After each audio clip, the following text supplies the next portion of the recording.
औज़ुबिल्लाहि मिनश्शैतानिर्रजीम बिस्मिल्लाहिर्रहमानिर्रहीम। कुरान मजीद में इख्तिलाफ़ नहीं, ये अल्लाह सुब्हानहू व तआला का चैलेंज है लोगों को कि वो इस पे गौर करें और देखें कि ये कुरान मजीद में इख्तिलाफ़ नहीं है।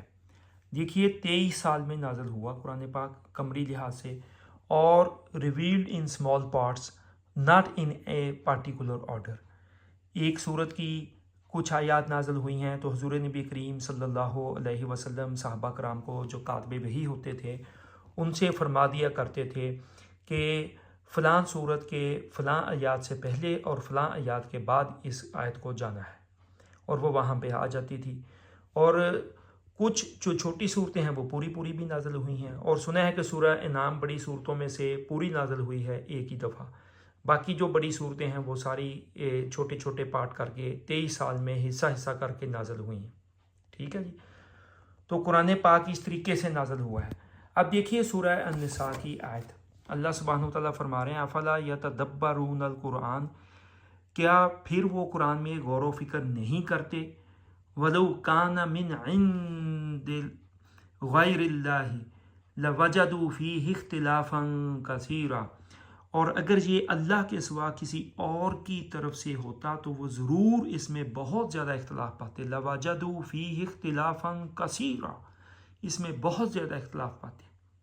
अब देखें इतनी कॉम्प्लेक्स टेक्स्ट है एक लिहाज से अगर आप देखें तो, कि उसमें कितनी लेयर्स हैं कुरान पाक में, और किस तरह अल्फाज की चॉइस है, किस तरह 23 साल में थोड़ा थोड़ा करके नाज़िल हुआ है, और किस तरह फिर सूरतें फॉर्म हुई हैं।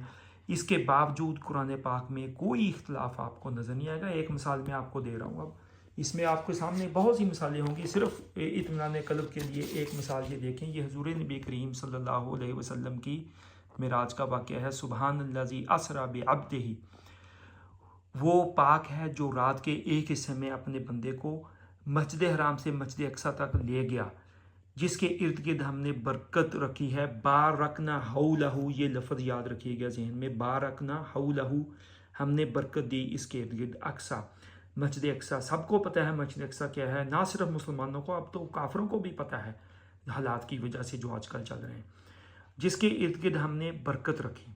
ठीक है जी, कितनी अनबिया कराम वहाँ पर तशरीफ़ लाए, और कितनी किताबें वहाँ पे नाज़िल हुई, और किस तरह हुज़ूर नबी करीम सल्लल्लाहु अलैहि वसल्लम ने मिराज के मौका पर वहाँ पर तशरीफ़ ले गए, और किस तरह अनबिया कराम का इज्तिमा हुआ, और कहीं हुआ ऐसा बरकत रखी अल्लाह सुब्हानहू। और भी कई लिहाज से होगी, उलमा कराम आपको बता सकते हैं, लेकिन बरकत का लफ्ज़ याद रखिएगा। अब ये इलाका भी आपको पता चल गया और बरकत का लफ्ज़ भी। अब देखिए पता नहीं कब नाज़िल हुई है ये सूरत, और अगली सूरत ये जो मैं आप पढ़ने जा रहा हूँ इसमें ये आयत, ये आप खुद देख लीजिएगा किस वक्त नाज़िल हुई और कब हुई, ये अल्लाह ही बेहतर जानता है। वनज्जयनाहु व लूतन इलल अर्दि अल्लती बारकना फीहा, वो जो हमने बरकत दी, ये इब्राहीम अलैहिस्सलाम के बारे में बात हो रही है, और हमने निजात दी इसको और लूत अलैहिस्सलाम को जो उनके भतीजे थे, उनको इराक से निजात दी और वो फ़लस्तीन की तरफ हिजरत करके आ गए। और यहाँ पर भी उसको बरकत का लफ्ज़ इस्तेमाल हुआ है, यानी उसको असर्ट कर रही है कि वो बरकत की जगह है। हालांकि इनके शान नज़ूल आप देखेंगे तो ये मुख्तलिफ मौक़ों पे मुख्तलिफ सालों में नाज़िल हो रही है। और आगे देखें आप, सलेमान अलैहिस्सलाम के बारे में आता है। आप सबको पता है कि वो किस इलाके के अंदर बादशाह थे, वो भी फ़लस्तीन के अंदर, वो जो हैकल सलेमानी है वो सबसे पहले उन्होंने बनाया था। तो उसके हुक्म से ऐसी ज़मीन में वहाँ पर जहाँ पर वह बारकना फ़ीहा, हमने बरकत रखी इसमें उस ज़मीन की तरफ। तो यहाँ पर भी वो ज़मीन कौन सी है, फ़लस्तीन की ज़मीन, बरकत रखी वहाँ पर। तो ये देख लें मुख्तलिफ आयात में अगर इख्तिलाफ होता है तो किसी जगह होता किसी जगह ना होता, लेकिन परसिस्टेंटली वहाँ पर जब वो उस इलाके का जिक्र आ रहा है तो अल्लाह सुब्हानहू तआला ने मुख्तलिफ जगहों पे वहाँ पर फरमा दिया कि वहाँ हमने बरकत रखी। वस्सलामु अलैकुम व रहमतुल्लाहि व बरकातहू।